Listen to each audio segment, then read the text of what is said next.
Listen, who is your steal of the draft? Oh man, listen. Off everything, off everything right here. This is what I mean. Dylan. You know me. This is my guy. I think my steal of the draft. I'm not necessarily calling him a steal, but he's gonna go lower than I think he should. Michael Brown Jr. out of Louisville. You know what I'm saying? I like him. I like his game. He's about like 6'5". He's about like 6'5", 6'6", something like that. Nice little guard. He can shoot the hell. He can shoot. He can shoot the air out the ball. If I'm being honest, he can shoot the air out the ball. And you know what I'm saying, that with NBA development, he's athletic as well. He can work around the rim. But while he was at Louisville, he did face injuries. So I will say that. But I've been seeing this.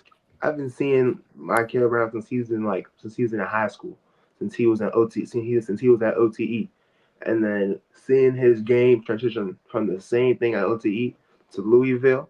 I think he's one of those players that are easily just that can adapt to the system. It can adapt to the system that really just goes any sort of way.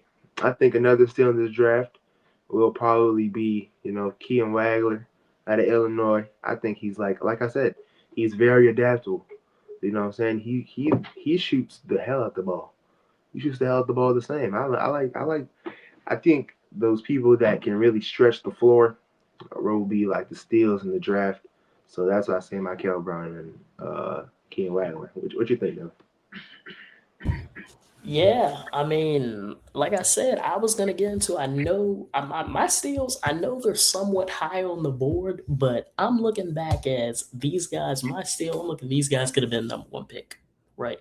My first steal, like I was gonna say, Keaton Wagler. I love his approach to the game. Smooth, calm, collective. Doesn't talk too much. Doesn't say anything. And I feel like he's going under a lot of people's radar. Even though he's top 10, he's never talked about in the media. They're talking about A Cuff. And obviously the top four, the big four, obviously. But he's slept over. They're walking over this guy. Like he's not really one of them ones. Like he really wasn't in the final four. Like Yeah, this guy's one of them ones. You know what I'm saying? I think he's gonna show that in his first year. I see a lot of PG just as far as his mannerisms and how he approaches the game. You know what I mean? And it's just simple. It's a simple bucket getter. He doesn't do too much. He gonna put the ball in the basket. And I'm with him. And my second steal, honestly, man, let me tell you. I know he's in that top four. I know what it is, but Caleb Wilson. I don't think people understand. Like, if Caleb Wilson develops his jumper, really gets a handle, he's better than AJ DeBanza. And I know you're like, whoa, whoa. Listen, I'm really, coming in. I'm coming in heavy, right? I understand it. really, really. But if he develop, look at it, Jay. If he develops his game, if he becomes a complete player, we see the raw athleticism, Oh the yeah. defensive side of the ball. Mhm. The, dude, I the guy's special. I'm gonna I be honest. like. Let me know how you feel. I mean, I like the He way you're is thinking. I special, like the man. way you're thinking. I just, He's special, dude. but like I said, I don't. I like the way you think of it. Like I said, with AJ DeBanza, with all these guys, they're not at their max capacity. Like AJ, Right. I think all these guys have room to grow. But Yeah, I'm with you. I'm with you. I think, yeah, I'm not mad at what you said though. I think Caleb Wilson, Yeah, because dude. I wanted to see him. I wanted to see him in the tournament. I wanted Yeah, to right. see And him in the and that's tournament. another thing. People forget. Whoa, this guy was really killing. Like he was killing He's in killing. the tournament. Like Caleb, and I really feel like Caleb Wilson would be in that number one consideration if he didn't get hurt. And I feel Yeah. the same. Like I feel like if Darren Peterson didn't get hurt, he would be the clear cut. Like if Darren Peterson didn't get hurt and he played at that level like he did against BYU all season, even me as a Wizards fan, I'd say, yeah, let's go get DP, right? Mhm. But like I said, availability is the best ability, the best ability. But this is kind of off track.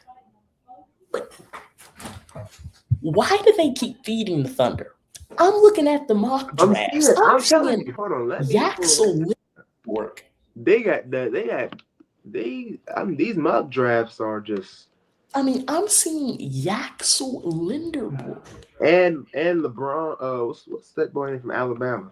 Yeah, I mean, what are we talking about, man? LeBron. What are we talking about? Yeah, I mean, Yaxel Linderborg? we need to talk about that. Yaks. I think Yaks is like. There's a Dude, reason why he compares. There's a reason why they call that boy the Dominican LeBron.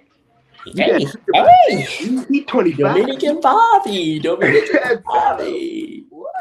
Domin- That boy, he 25 years old playing like he 19. He 25 years old playing like yeah, hey, he Dominican Bobby, what? all right? Like what? He is. I think he's one of those players that just ageless. Like you can't really put an age on this guy. No, you can't. You can't. And honestly, he doesn't. And but you can. But at the same time, his age, if you see it in his IQ, his approach to the game, Yeah, you know what I'm saying? How he gets his teammates involved, the leader, right? The leader.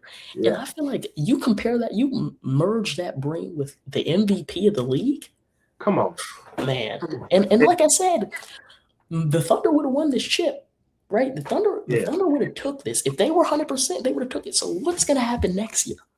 come on. What's Man. gonna happen next year when they add to the team? But here's another one. As I'm looking at the mock drafts here, this is a guy I really forgot about here. My man from Duke, Mr. Evans, Isaiah Evans. Yeah, Let me tell you something. Let me he's. tell you something.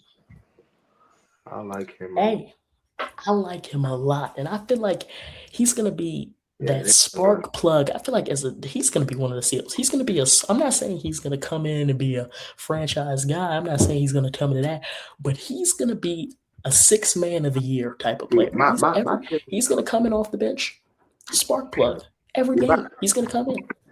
my thing with Isaiah Evans, I like him because he knows his role. He knows exactly, and that's what I'm saying. He knows his role. I Right, see. He has a Clay Thompson mindset. He knows what he is. He knows right. his ball is He to shoot. knows he knows his Put him he in. knows role on offense is to shoot the lights out. Defense, be the best defender he could be. I like the way I like what he's doing. I Yeah, think and I feel like in his role when in the NBA, he's not gonna have that high volume. He's uh, gonna really take pride in his defense. He gets in the weight room. I believe that too. Problem, man. I believe because It's he's gonna like he's one of those variants that just you know what I'm saying you can't leave him open obviously, can but on defense he'll be a pest. That's my type of straight up dog. I think A straight up dog. he'll dog somebody. He'll dog somebody on that court. He's gonna be a problem. I All believe right. he is. All I right, gotta be okay, honest. okay. He go, all right, you go, all right, yeah. I mean, he might dog him out. I'm telling you, listen, he gonna I see something in this. Nah, yeah, he's definitely he's indeed special for sure.